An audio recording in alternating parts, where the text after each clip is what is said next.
दोस्तों, इंसान एक ऐसा जिज्ञासु प्राणी है जिसे समुद्र की गहराई से लेकर आसमान की ऊंचाइयों तक छूने की जिज्ञासा होती है। यहाँ तक कि प्राचीन काल से ही हम ब्रह्मांड और ग्रहों के बारे में जानते हुए आए हैं। भले ही हम अनंत ब्रह्मांड की दूर जगहों तक ना पहुंच पाए, लेकिन हम धरती पर रहते हुए अपने टेलीस्कोप की मदद से ब्रह्मांड की उन रहस्यमय तस्वीरों को भी देख लेते हैं, क्योंकि वैज्ञानिकों ने पृथ्वी के बाहर देखने के लिए एक उपाय सोचा और सौर मंडल में मौजूद सभी ग्रह और उनके चांद और हमारे सौर मंडल की सीमाओं को देखने के लिए एक ऐसी चीज का निर्माण किया जिसकी मदद से हम सौर मंडल या फिर इसके बाहर नजर रख पाएं और उस पर अध्ययन कर सके। वैज्ञानिकों ने एक अंतरिक्ष मुसाफिर सफर के लिए तैयार किया जिसे हम वॉयेजर 2 के नाम से जानते हैं, जिसका सफर पिछले 40 सालों से बिना रुके बिना थके आज तक जारी है, जिसने हमें हमारे पड़ोसी ग्रह, क्षुद्र ग्रह, उपग्रह, उल्काओं और न जाने कितने रहस्यों से रूबरू कराया है। इस अंतरिक्ष यान की योगदान को ये मानव जाति हमेशा याद रखेगी। इसने अपनी यात्रा के दौरान हमारी आंख और कान बनकर हमें सौर मंडल और इसके बाहर के अनेक ग्रहों और उनके चंद्रमाओं की ऐसी ऐसी तस्वीरें भेजी हैं जिनकी हम कल्पना भी नहीं कर सकते हैं। इस अंतरिक्ष यात्री ने अपनी इस यात्रा में क्या क्या देखा और क्या क्या सहा है, ये सब हम आज की इस वीडियो में जानेंगे। तो चलिए शुरू करते हैं एक ऐसा सफर जिसमें हम अनदेखी, अनजानी और वीरान दुनिया के वो रहस्य देखेंगे जो हमें इस अंतरिक्ष यान ने दिखाए हैं। नासा के वैज्ञानिक इस मिशन को लेकर बड़े उत्साहित और थोड़े चिंतित भी थे। नासा ने एक साथ 2 मिशन तैयार किए थे, शायद इसलिए कि यदि एक यान में खराबी आ जाए तो दूसरा उनके उद्देश्य की पूर्ति कर सके। इन मिशंस का सबसे बड़ा उद्देश्य था सौर मंडल के बाहरी ग्रहों सैटर्न, यूरेनस और नेपच्यून, इन ग्रहों के बारे में जानकारी इकट्ठा करना था। दूसरा कारण ये था कि वॉयेजर 1 की रफ्तार को थोड़ा तेज रखा गया था और वॉयेजर 2 की रफ्तार को धीमा, ताकि ये बाहरी ग्रहों के चंद्रमा और उनके धरातल को अच्छे से जान सके और उनका आराम से अध्ययन कर सके। इन दोनों मुसाफिरों के सफर में पहले वॉयेजर 2 को रवाना होना था 20 अगस्त 1977 को, और ठीक इसके 15 दिन बाद वॉयेजर 1 को रवाना होना था। आखिर रवानगी का वक्त आ गया था। जिस तरह से एक योद्धा युद्ध में जाता है और वहां से उसका लौटना संभव नहीं होता है, वैसे ही ये मुसाफिर भी अपनी आखिरी मुलाकात के लिए खड़ा था।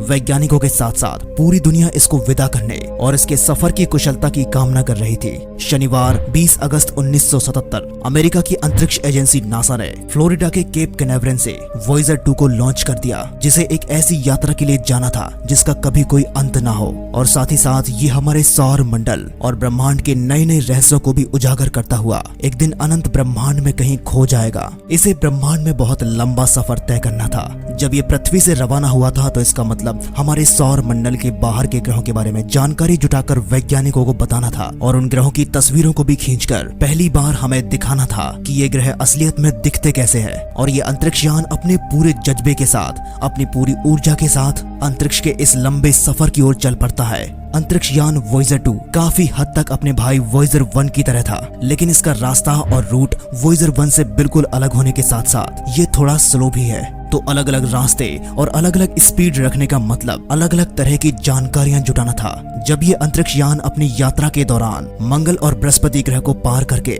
शनि ग्रह की ओर बढ़ा तो शनि के गुरुत्व आकर्षण के कारण इसकी गति में परिवर्तन आया।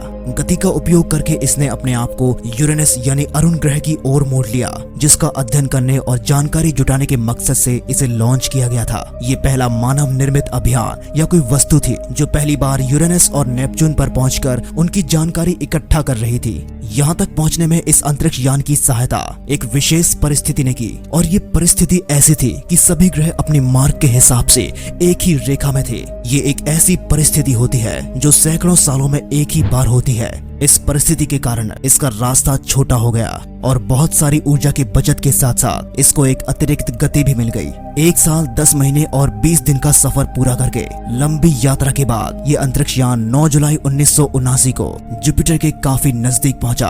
दोनों यानों ने बृहस्पति ग्रह की बेहद साफ और दिलचस्प जानकारियां भेजी। वॉयेजर यानों ने कई अनसुलझे रहस्यों के भी जवाब दिए। जैसे वॉयेजर अभियान से पहले माना जाता था कि केवल धरती पर ही ज्वालामुखी मौजूद है, कि वॉयेजर यानों द्वारा भेजी गई जानकारी से पता चला कि बृहस्पति ग्रह के चंद्रमा पर भी ज्वालामुखी मौजूद है।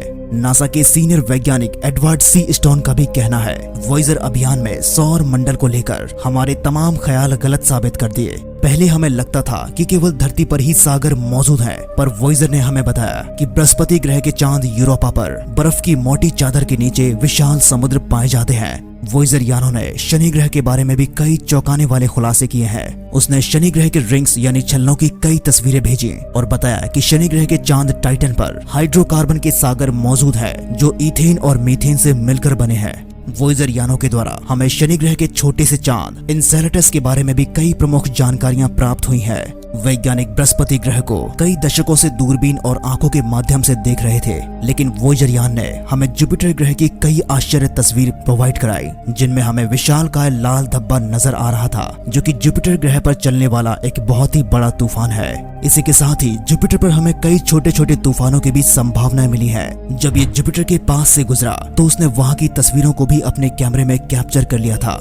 अपनी खोजबीन के दौरान जुपिटर के कई चंद्रमाओं की खूबसूरत तस्वीरों को भी हम तक पहुंचाया था। सबसे ज्यादा हैरान करने वाली खोज जुपिटर के चंद्रमा आयो पर ज्वालामुखी थी, जिससे निकलने वाला लावा और धुआं सतह पर 300 किलोमीटर तक फैला हुआ था, जिसकी गति 1 किलोमीटर प्रति सेकंड थी। इस ज्वालामुखी से निकलने वाले पदार्थ गंधक, ऑक्सीजन, सोडियम जुपिटर ग्रह से लाखों किलोमीटर दूर तक पाए गए हैं। गैनीमेड जो कि सोलर सिस्टम का सबसे बड़ा चंद्रमा है, वॉयेजर 1 ने जाते वक्त इसकी सतह पर 2 तरह के मैदान अपने कैमरे में कैप्चर किए। पहला क्रेटर यानी गड्ढों से भरा हुआ और दूसरी सतह पहाड़ों से भरी हुई थी।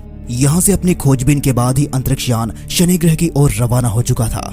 काफी दूरी तय करने के बाद वॉयेजर 2 25 अगस्त 1981 को शनि ग्रह के निकट पहुंचा था। आज अगर हमारे सौर मंडल में जीवन की सबसे अधिक संभावनाएं कहीं मौजूद है तो वो शनि ग्रह के चंद्रमा इनसेलेटस पर है। वॉयेजर यानों से ही हमें पता चला शनि ग्रह के चंद्रमाओं में अपार संभावनाएं छिपी हुई हैं, जिसके लिए हमें एक अभियान भेजने की जरूरत है। वॉयेजर 2 ने सैटर्न के बाहरी एटमॉस्फेयर के टेम्परेचर और डेंसिटी को मापा था। इसके साथ ही शनि ग्रह के कई चंद्रमाओं की तस्वीरें भी हम तक पहुंचाई थी। इसके बाद इसे जाना था अपनी असली मंजिल की ओर, जिसके लिए इसको भेजा गया था। इसकी अगली मंजिल यूरेनस प्लेनेट था। इसके बाद 24 जनवरी 1986 को वॉयेजर 2 यूरेनस के करीब पहुंच चुका था। वहां रहते हुए इस अंतरिक्ष यान ने यूरेनस के 10 चंद्रमाओं की खोज की। अधिकतर नए चंद्रमा आकार में छोटे हैं, जिनको हम टेलीस्कोप की मदद से शायद ही कभी देख पाते हैं। ये खोज अपने आप में एक अहम खोज थी। साथ ही यहाँ के वातावरण का करीबी से अध्ययन किया था। हमारे सौर मंडल में शनि ग्रह एकमात्र रिंग्स यानी कि छल्लों वाला ग्रह नहीं है, क्योंकि यूरेनस के पास भी छल्ले हैं, लेकिन ये छल्ले शनि ग्रह के मुकाबले बर्फ के छोटे छोटे पत्थरों से बने हुए हैं। यूरेनस के 5 सबसे बड़े चंद्रमाओं में से सबसे अंदरूनी मिरांडा नामक चंद्रमा पर 20 किलोमीटर गहरी नहरें पाई गई हैं, जो भूगर्भीय हलचलों से बनी हुई हैं। इसके बाद ये मुसाफिर अपनी अगली मंजिल की ओर चल पड़ता है, जो कि नेपच्यून प्लेनेट था। काफी टाइम अंतरिक्ष में यात्रा करने के बाद ये यान 25 अगस्त 1989 को ये नेपच्यून के पास पहुंचा। अब ये यान सौर मंडल के अंतिम छोर पर मौजूद इस अद्भुत दुनिया पर आ गया था। धरती से ली गई अब तक की तस्वीरों में नेपच्यून काफी छोटा और धुंधला नजर आ रहा था, मगर जब इसे पास से देखा गया तब एक नई चीज सामने आई। वॉयेजर ने नेपच्यून प्लेनेट पर बृहस्पति ग्रह के लाल विशाल धब्बे के जैसे विशाल गहरा धब्बा देखा। पहले इसे एक बादल समझा गया, लेकिन असल में ये बादलों में से एक बड़ा छेद है। इसके बाद वॉयेजर ने नेपच्यून के मून ट्राइटन पर भी अध्ययन किया। इसके बाद इस अंतरिक्ष यान का ग्रहों की स्टडी का अभियान पूरा हो चुका था। अब इसे निकलना था एक अनंत यात्रा की ओर, और ऐसे रास्ते पर जिसको पहले किसी ने नहीं देखा था, जहाँ सिर्फ अंधेरे और ठंड के सिवा आवारा उल्का पिंडों के अलावा और कुछ नहीं है। दोस्तों, सूर्य से बाहर की ओर बहने वाली हवाओं से सौर मंडल के चारों ओर एक बुलबुले जैसा घेरा बना हुआ है। इस घेरे को हेलोस्फेयर कहते हैं और इसकी सीमा के बाहर के अंतरिक्ष को इंटरस्टेलर मीडियम यानी ISM कहा जाता है।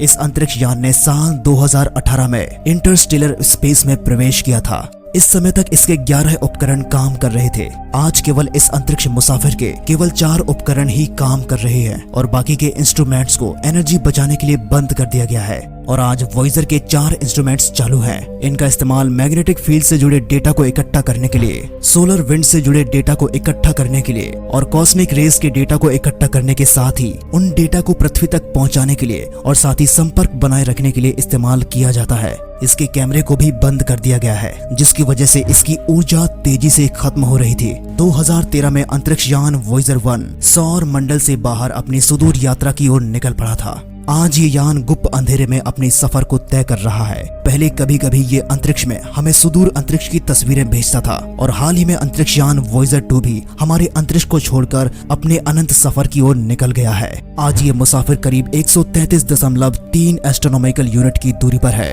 लेकिन दोस्तों क्या हो अगर ये अंतरिक्ष यान अपना कैमरा खोल दे, तो हम किस तरह की अजीबोगरीब तस्वीरों को देख पाएंगे। आखिर वो तस्वीरें कैसी होंगी, जानने के लिए आप जरा इस वीडियो को देखें और ब्रह्मांड से जुड़े ऐसे ही रहस्यों के बारे में जानने के लिए कीमती स्पेस को सब्सक्राइब करें।